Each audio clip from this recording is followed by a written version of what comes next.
Ladies and gentlemen, the Railroad Hour. And here comes our star-studded show train.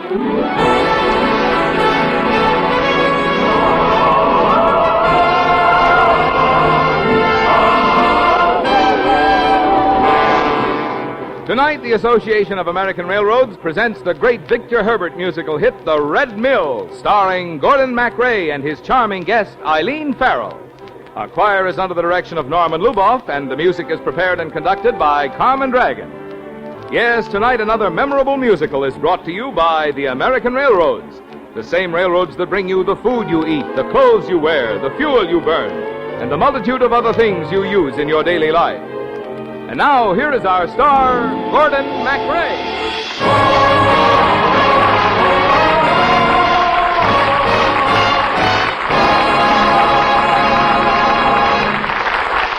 Thank you, Marvin Miller, and good evening, ladies and gentlemen. On stage tonight is one of the happiest shows ever to hit Broadway, The Red Mill.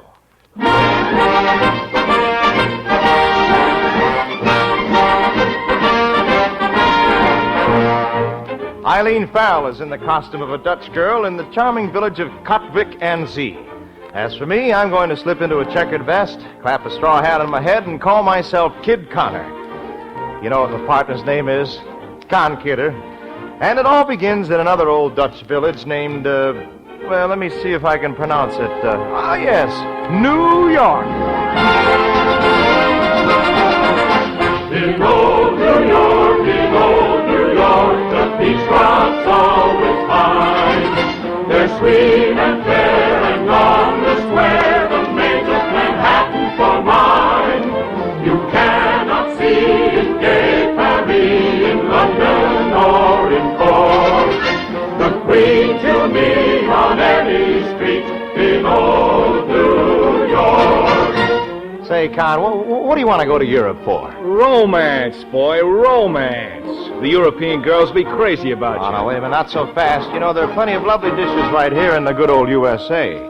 If a spare afternoon you should happen to have, and you start on a leisurely stroll up Fifth Avenue, there is where, with haughty air, you'll see them as they walk, with velvets and laces and sables enfolding them. Really, you'll nearly drop dead on beholding them. Lucky's the earl who can marry a girl from Fifth Avenue, New York. In old New York, in old New York, the peach crop's always fine. They're sweet and fair, and on the square, the maids of Manhattan for mine. You cannot see in gay Paris, in London, or in Cork, the queens you'll meet on any street in old New York. But just the same, kid, I'd like to make the trip. Well, you could go to Paris and marry a French countess. We'll go to Holland and marry a Dutch duchess. Hey, when does the boat sail? Tomorrow. Ha-ha, we're on! Goodbye, New York, goodbye, New York, we're sailing on our way. Farewell to Queens and Bowling Greens and Brooklyn and Battery Bay. We'll make our home in Nice and Rome and Amsterdam and York. A kiss for each and every peach. Goodbye, New York.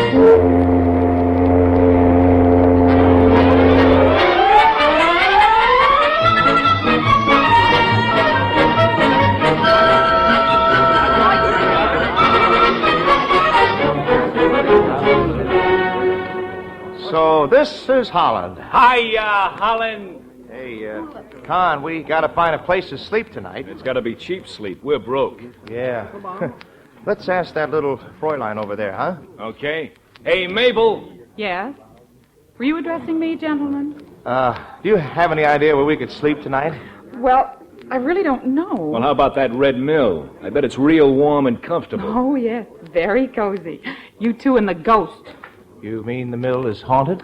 Every night at midnight, the ghost of a poor, unhappy bride walks through the mill, searching for her lost lover, Hendrik. Thank you and good night, Red Mill. What's your name? Gretchen. Well, why do you look so wretched, Gretchen? Well, tomorrow's my wedding day. And tomorrow by this time, I'll be the wife of the fat old governor of Zealand. Well, if you don't love him, why marry him? My father's forcing me. Oh, now, look, a pretty girl like you shouldn't worry. Of course not. The Rover boys are here. Hey, I got an idea. Yeah? She can't marry the governor of Zealand tomorrow if she marries me right now. Why, you hardly know me. Can you think of a better way to get acquainted? I just don't understand how this has happened so fast. You don't, huh? You haven't seen very many musical comedies, have you, girl? Well, I've been waiting a long time for somebody young and handsome and exciting to come along and sweep me off my feet, so, If you'd say that you loved but me, only me, what a paradise life would be, life would be. When you ask me to name the day, name the day, name the day, I will say right away, don't delay, if you love but me. I love you. There, I said it. And you know what love is. Love is a strange little elfin sprite, blessed with the deadliest aim, shooting his arrows to left and right, bagging the rarest game, filling our hearts with a glad surprise, almost too good to be true. And still can you tell me, why do you love me? Only because you are you, dear. Not that I am fair, Not that you are fair, I am not that you are not my golden not hair, your golden hair, my eyes of blue. not your eyes of blue. When we ask the ask the reason, all to words few, are all too so I know I love you, dear, because you're you.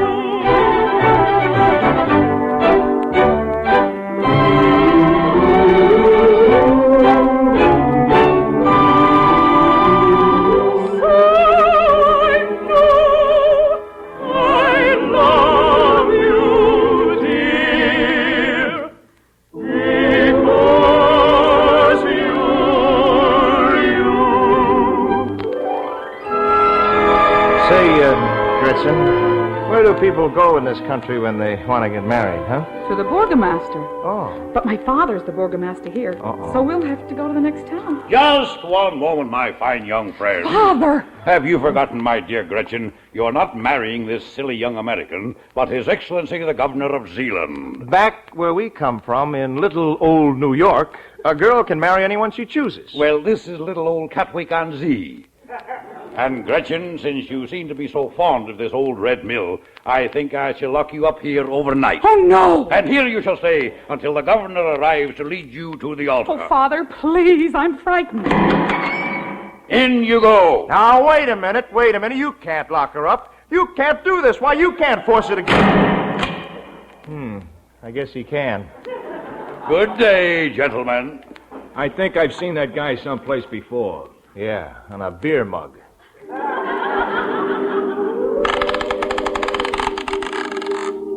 Hey, what's that? Just the old mill turning. Looks like a skeleton, doesn't it? Waving its arms in the moonlight. I want to go home. Gretchen! Are you all right? Hey, Gretchen! Huh, she's gone. There's somebody up there in the tower of the mill. Listen. And the night comes on, and the birds have sought their nest. The shadows fall in a darkening fall, and the weary world at rest. The stars are awakening one by one, the whispering breezes are still. The moon shining bright with a radiant light is silvering valley and hill. Gretchen? Are you all right? Who else would it be? Hey, Gretch, how did you get way up there? I climbed up the stairs inside the mill. Have you seen the ghost? No, not yet. When you see her, ask her if she's got a friend. A live one. Gretchen, I can't see your face in the moonlight, but I know you're as lovely as the moonbeams themselves. Moonbeam shining soft above, let me beg of you, find the one I dearly love, tell her I'll ever be true. Fate may part us, years may pass, future all unknown. Still my love shall ever be faithful to him alone. Days may pass and years may pass, future all unknown. Still my love shall ever be faithful to you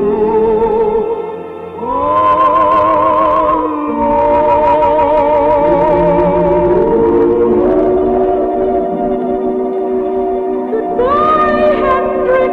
Hendrik? Now, who's Hendrik? Ain't that the name of the ghost boyfriend? Farewell, Hendrik, my love. Gone. Poof. Con, we've got to get Gretchen out of there. And I've got an idea. Watch the blades in the mill. Uh-huh. Now, suppose you grabbed hold of one of the wings when it sweeps close to the ground. Uh-huh. You hang onto it, swing on up, and rescue Gretchen out of the tower window on the way down. Oh, all right, then. All right, I'll do it. Gretchen, can you hear me? Yeah. I'm going to swing up in one of the arms of the mill and rescue you. Oh, be careful. Here I go. So long, kid. On board! Gretchen, lean out. Farther, lean out all over. Hang on.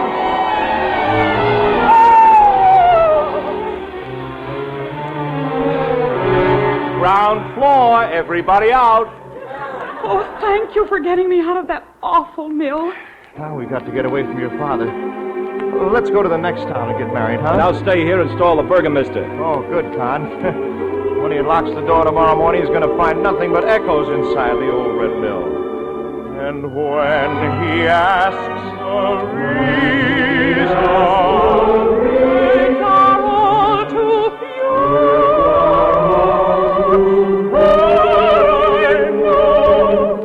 I love you, dear, because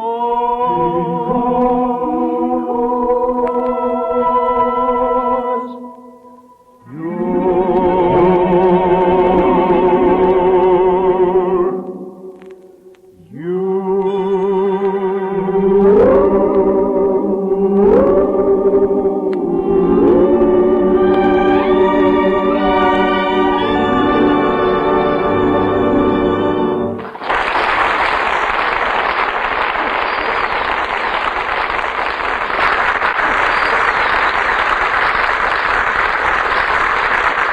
Before we continue with the Red Mill, Mr. E. Roland Harriman, chairman of the American National Red Cross, has a brief message for all of us.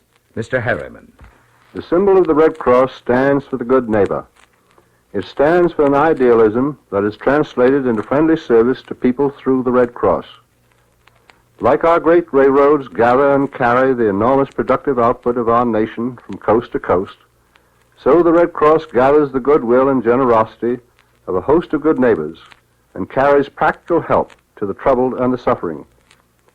Through membership in the Red Cross, you, the people of America, stand by the side of the victims of a tornado, a hurricane, or a flood, extending help to the ill, the weary, and the homeless. To our valiant men and women in uniform, many of them still serving in far-flung lands, you bring comfort when family emergencies cause deep anxiety. Through your Red Cross, you furnish life-saving blood for the mother in childbirth, the patient in surgery, the accident victim, or the hospitalized veteran. The strength of the Red Cross, its power to do good, is your strength, because you provide its sinews and its spirit. And through your membership contributions, you are there when the Red Cross serves.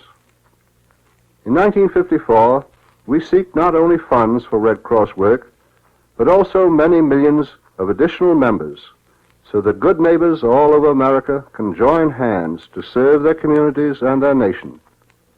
This is the call of your fellow men who need help. Answer the call, join and serve.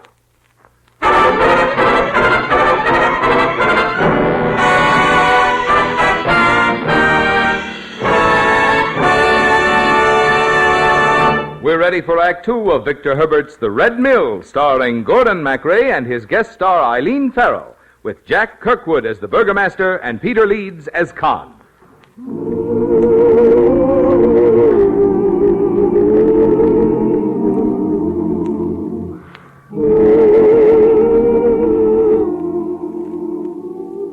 Look, no more moonbeams, dawnbeams, and sunbeams. You know, some Gretchen, you look even lovelier now than you did in the starlight. Tell me, have you said that to many girls? Oh, sure, but I never meant it before. You see, if he wanted to settle down with one girl. So in America, I change girls 365 times a year. Every day a different girl? Why not? I don't eat the same egg every morning for breakfast.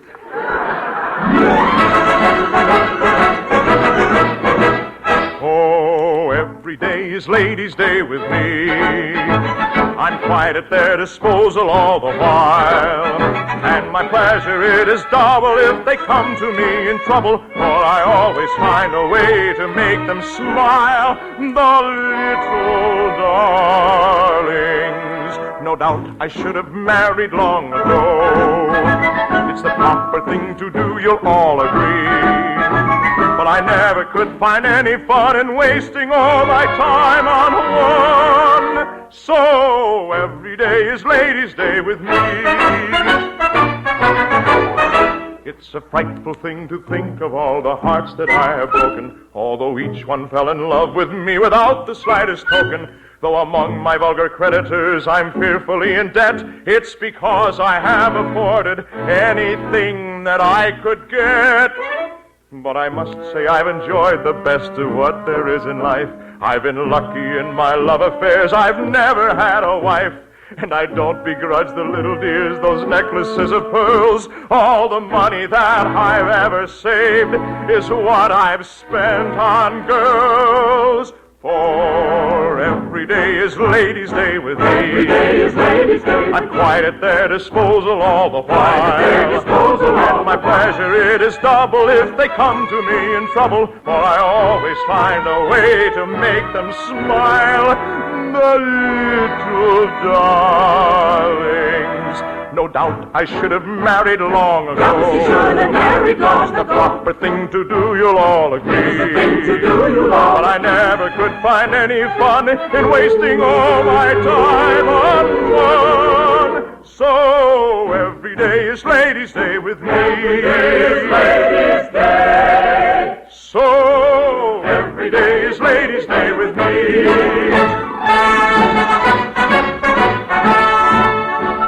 Well, that's how it was before I met you. And now every day is Gretchen's day for me. Oh, that's so wonderful. Now I'm worried about what's going to happen when my father unlocks the old red mill. Oh, don't worry. My buddy will take care of him, all right. Oh, good morning, Mr. Burgomaster. Good morning. What brings you out to the mill so early? Just checking up on my daughter. Oh, too late. She's already checked out. What? Where is she? Gretchen! Where are you? Gretchen! I must find her. I'll spare no expense. No expense? I understand Sherlock Holmes and Dr. Watson are in this country visiting. I believe I'll hire them. Well, let me get them for you. I'll get Holmes and Watson on this job for you right away.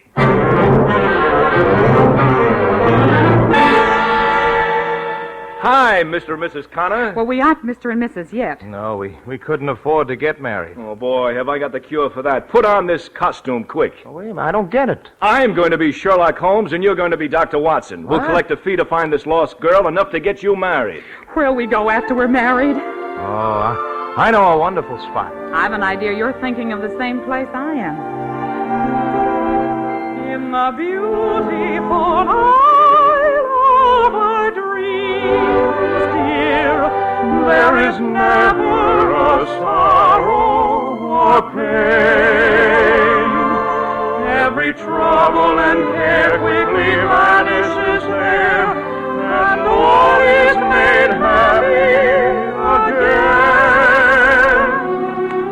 So we'll leave this cold, weary old world, dear, where there's nothing that's quite what it seems. And we'll sail o'er the sea, where for just you and me there's a home in the isle of our dreams. So we'll leave this cold, weary old world, dear, where there's nothing that's quite as it seems. And we'll sail o'er the sea, where for just you and me there's a home in the isle of our dreams. All right, already. You can stop being Romeo and start being Dr. Watson.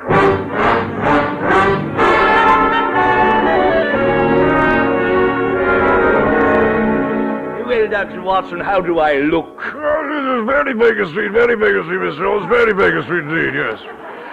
Gentlemen. Aha! You are the burgomaster of Katwick-on-Sea. Well, that's amazing. How did you know me, Mr. Holmes? Well, elementary, my dear burgomaster, elementary. I want you to meet my eminent colleague, the celebrated Dr. Watson.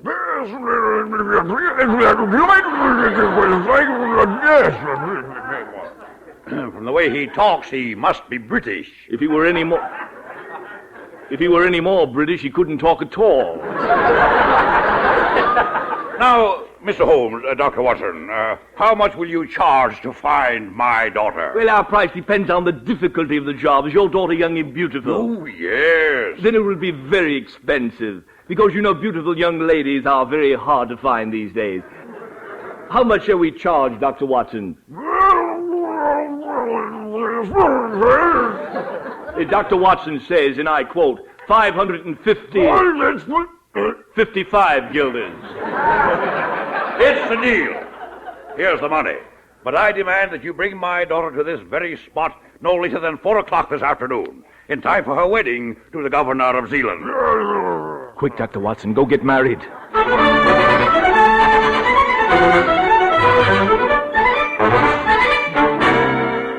Mr. Holmes, in 15 seconds it will be 4 o'clock. If you don't produce my daughter by then, I'll have you thrown in jail. Mr. Burgomaster, I don't think you like me. Your time is up, you swindler. Just a minute, listen.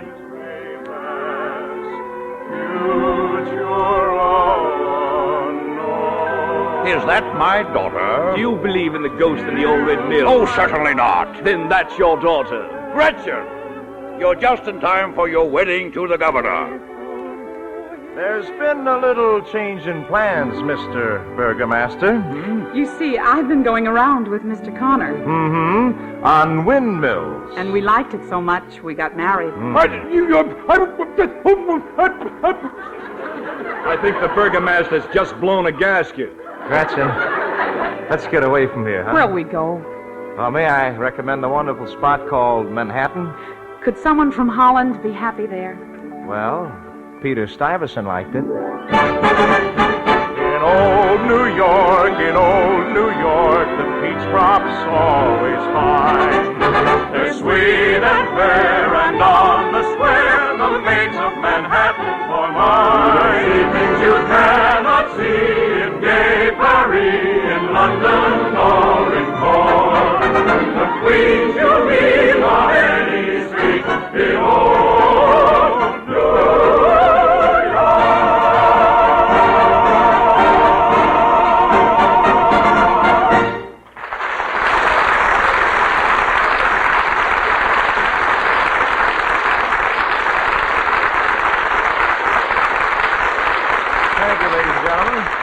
Eileen Farrell will be back in just one moment. Meanwhile, our thanks to Jack Kirkwood, Peter Leeds, and our entire company. The Red Mill, with music by Victor Herbert and book and lyrics by Henry Blossom, was dramatized for the Railroad Hour by Lawrence and Lee. The Railroad Hour is brought to you each week at this same time by the American Railroads. Marvin? Who is the busiest, most useful citizen in your community? Well, chances are you couldn't make a better nomination than your railroad. Like you and your family, every citizen, businessman, merchant, manufacturer, and farmer depends on the railroads to supply his essential transportation needs. Yes, and your railroad is not only a busy and useful citizen.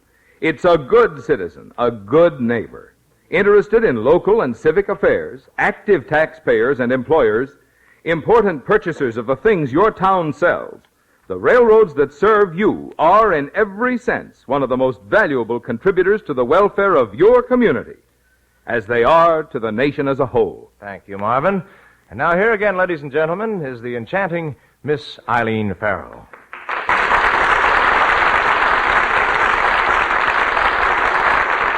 It was wonderful going around with you tonight, Gordon, on the windmill, that is. Well, anytime you want to be rescued, you just let me know, Eileen. Who are you kidding with next Monday night, Mr. Connor? Well, Lucille Norman is our guest, and this is the kind of music we're going to be singing. Believe me if all those endearing young charms which I gave. It's a special show for St. Patrick's Day. Life and the music of the unforgettable Tom Moore, Eileen. And our show is called The Minstrel Boy. Sounds just wonderful. We'll all be listening. Good night, Gordon. Good night, Eileen. And come back again real soon, huh? All aboard! Well, dear friends, it looks as though we're ready to pull out. And so until next Monday night, and The Minstrel Boy, on behalf of the other members of the cast and of the American Railroads, this is your friend Gordon MacRae saying goodbye.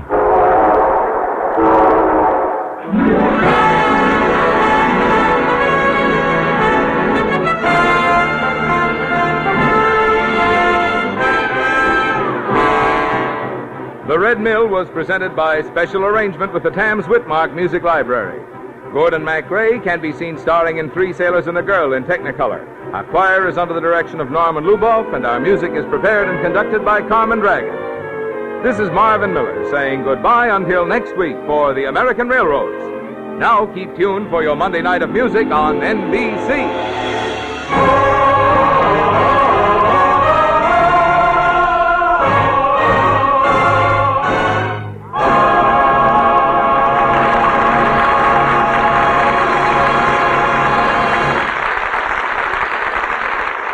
Tonight, The Voice of Firestone features Robert Brownsville on the NBC Radio